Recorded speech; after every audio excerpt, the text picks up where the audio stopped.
പാല് കൊടുത്തു. ഉടനെ ക്ഷീണം വർദ്ധിക്കുന്നു എന്ന് പറഞ്ഞു. ഡോക്ടർക്ക് ആള് പോയി. ഡോക്ടർ വരുന്നതിന് മുമ്പ് ചെട്ടിയാർ മരിച്ചു. അപ്പയ്യ എന്തിനാ വിഷമിക്കുന്നത്? എല്ലാരും മരിക്കും. ചെട്ടിയാർ ഒരു വിഡിത്തം കാണിച്ചിട്ടാ മരിച്ചത്. നിങ്ങളെപ്പോലെ കരയാൻ കുറെ ആളുകളെ ഉണ്ടാക്കി വെച്ചു. ഞാൻ മരിച്ചാൽ ആരും കരയില്ല. കാര്യം എന്താണെന്നറിയോ? എനിക്ക് ബന്ധുക്കളില്ല.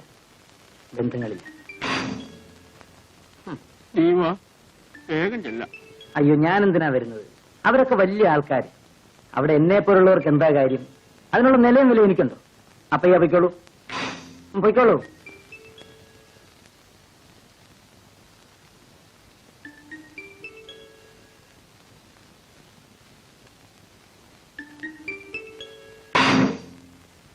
കഷ്ടമായി പോയി ശിവേട്ട.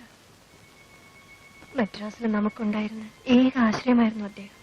ആരെങ്കിലും ആശ്രയിച്ചാണോ നമ്മൾ ജീവിക്കുന്നത്? നമുക്ക് ജീവിക്കണം. അയാൾ അല്ലെങ്കിൽ മറ്റൊരാൾ.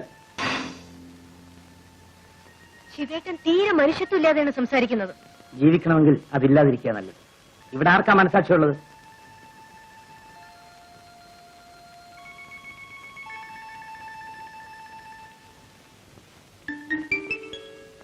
ശിവേട്ടൻ അവിടം വരെ ഒന്ന് പോകുന്നില്ലേ?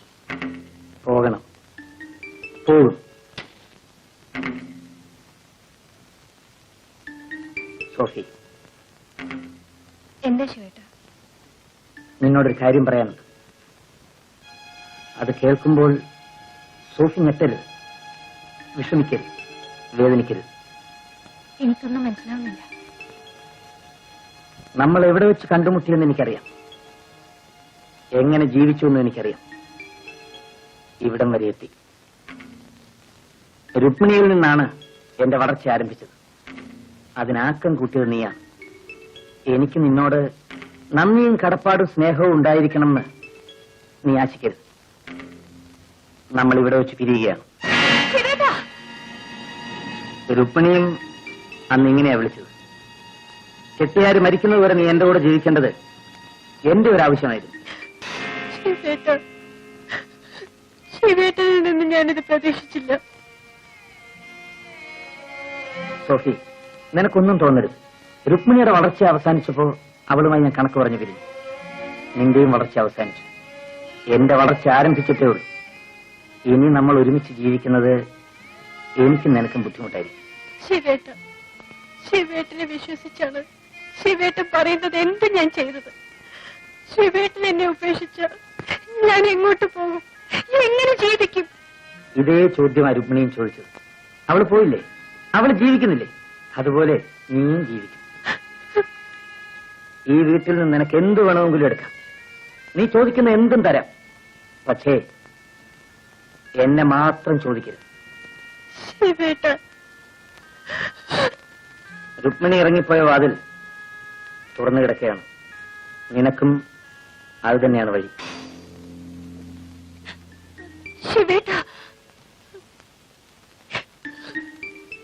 യാത്ര പറയാൻ ഇനി എന്നെ കാണണമെന്നില്ല.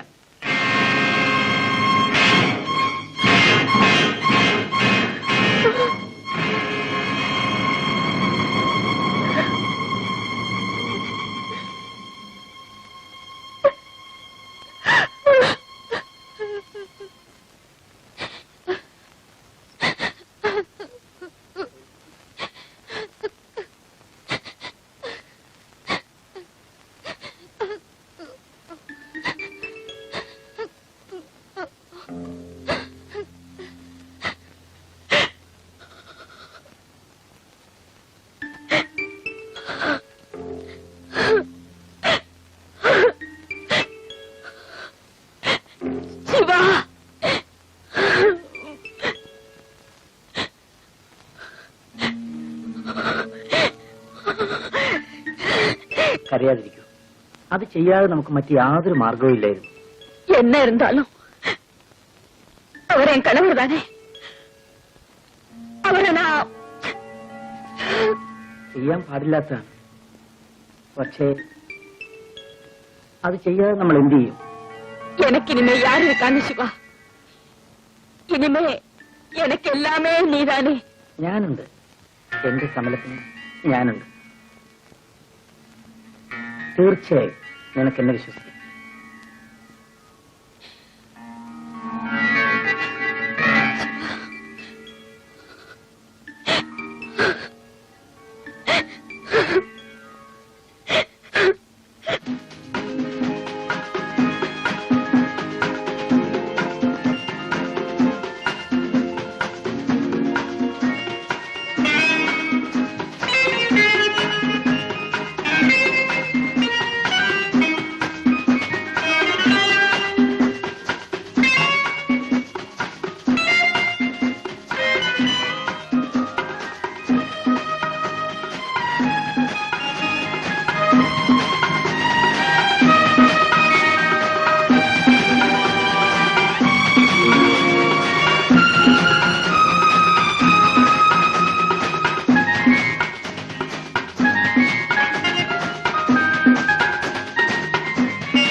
ഞാൻ ബിസിയാണെന്ന് പറയൂ.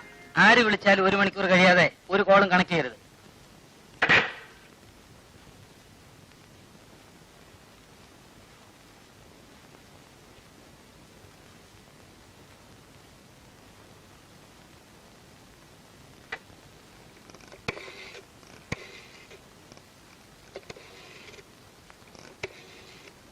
Hello, yes, Shivan here.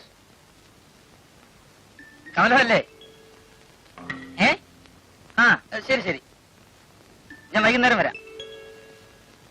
ജോലി കാരണം വരാൻ പറ്റുന്നില്ല Kamalam. Definitely welcome in the evening.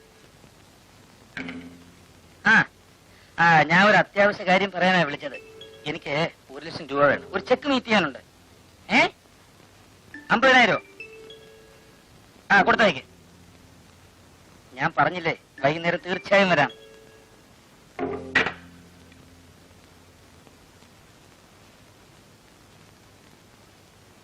എന്നെ കാണാൻ ആര് വന്നാലും വൈകുന്നേരം 4 മണിക്ക് ശേഷം വരാൻ പറയും. അക്കൗണ്ട്സിലെ നാരായണയ്യരോട് എന്നെ വന്ന് കാണാൻ പറയും.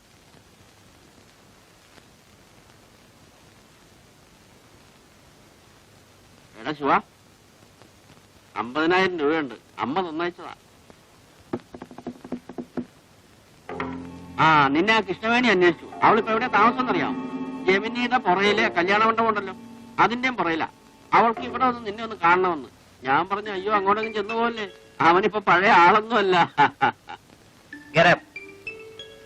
തന്നോടാ പറഞ്ഞത് എഴുന്നേക്കാൻ. മേലിൽ ഇവിടെ വരരുത്. താനിന്നും പഴയ അപ്പയ്യാണ്. ഞാനിന്ന് പഴയ ശിവനല്ല. പക്ഷെ താനത് ഓർക്കുന്നില്ല. നീ പഴയതെല്ലാം മറന്നു. നിന്നെ ഞാൻ ആദ്യം കണ്ടുമുട്ടിയ ദിവസം നീ ഓർക്കുന്നു? നിന്നെ ഇവിടെ എത്തിച്ചതാരാണെന്ന് നിനക്കറിയാമോ? എനിക്കെല്ലാം ഓർമ്മയുണ്ട്. ഞാനൊന്നും മറക്കാറില്ല. അതുകൊണ്ട് തന്നെയാണ് തന്നോട് ഇവിടെ വരരുതെന്ന് പറഞ്ഞത്. താൻ എന്റെ ഭൂതകാലത്തിന്റെ നിഴലാണ്. പറഞ്ഞത് കേട്ടില്ലേ?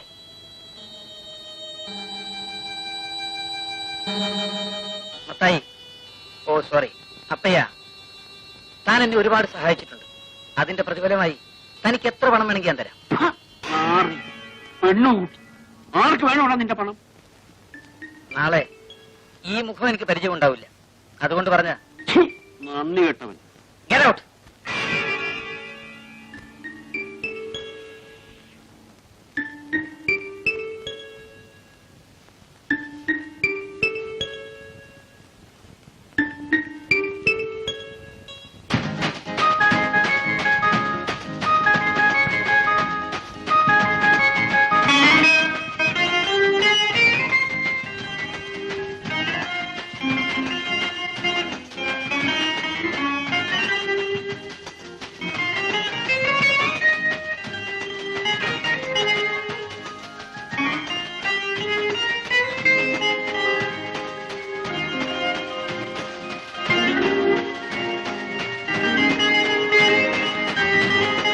Hello mister Shivan.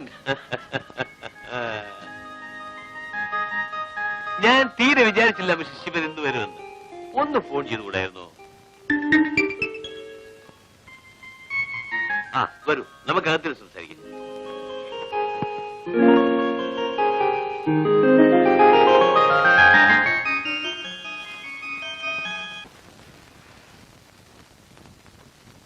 Chandra, please be seated. Mister Shivan എന്താ കുടിക്കാൻ? Hot or cold? ചായ മതി. ചന്ദ്ര, ചായ കൊണ്ടുവരൂ. പിന്നെ ബിസിനസ് ഒക്കെ എങ്ങനെ ഇരിക്കുന്നു? കൊള്ളാം, നന്നായിട്ട് നടക്കുന്നു. ബൈ, ഇവിടുത്തെ പുതിയ ഫാക്ടറിയുടെ ജോലി ആരംഭിച്ചു? യെസ്, ജർമ്മനിയിൽ നിന്ന് ടെക്നീഷ്യൻസ് വന്ന് മെഷീൻസ് എല്ലാം ഫിറ്റ് ചെയ്തു. അടുത്ത മാസം ഉദ്ഘാടനം ചെയ്താൽ കൊള്ളാവുന്നുണ്ട്. Is it? Good.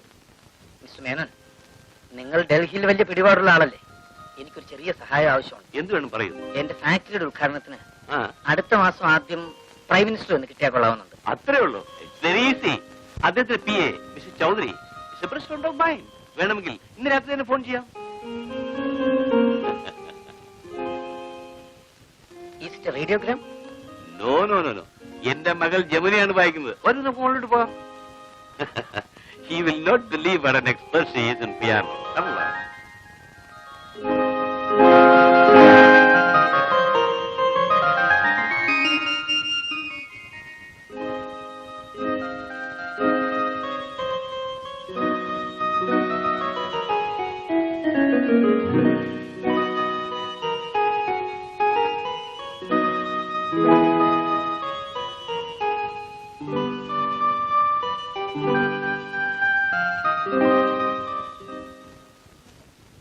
பார்க்கணும்னு நான் எத்தனை நாளா நினைக்கிறேன் தெரியுமா?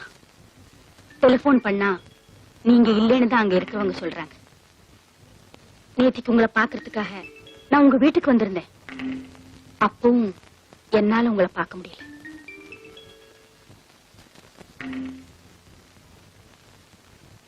എനിക്ക് ഒരുപാട് ജോലിയില്ല കമലം. സമയത്ത് ഒരിടത്ത് ഓടിയെത്താൻ കഴിയുന്നില്ല.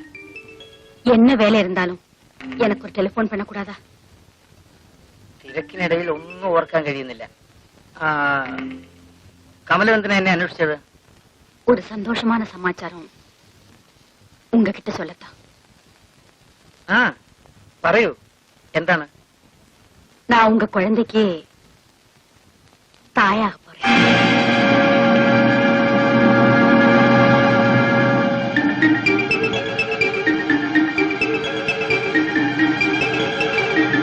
ஏன் பேசாம இருக்கீங்க? இதுல உங்களுக்கு சந்தோஷம் இல்லையா? ഇല്ല, ഇപ്പോഴത് വേണ്ടായിരുന്നു. വിധവയായ നീ പ്രസവിക്കുന്നത് നിനക്ക് അപമാനമല്ലേ? നിന്റെ ബന്ധുക്കൾ എന്ത് പറയും? നമ്മുടെ സൊസൈറ്റി എന്ത് പറയും? எனக்கு நீங்க இல்லையா? எனக்கு என் சிவன் இருக்கே. ഞാൻ നിങ്ങളുടെ ഭർത്താവല്ലല്ലോ. நீங்க என் கணவராகணும். அதுக்கு நீங்க என்ன கல்யாணம் பண்ணிக்கணும். என் கணவன் இறந்த பிறகு நான் உங்களைத்தானே கணவனா நினைச்சிருக்கேன். ஏன்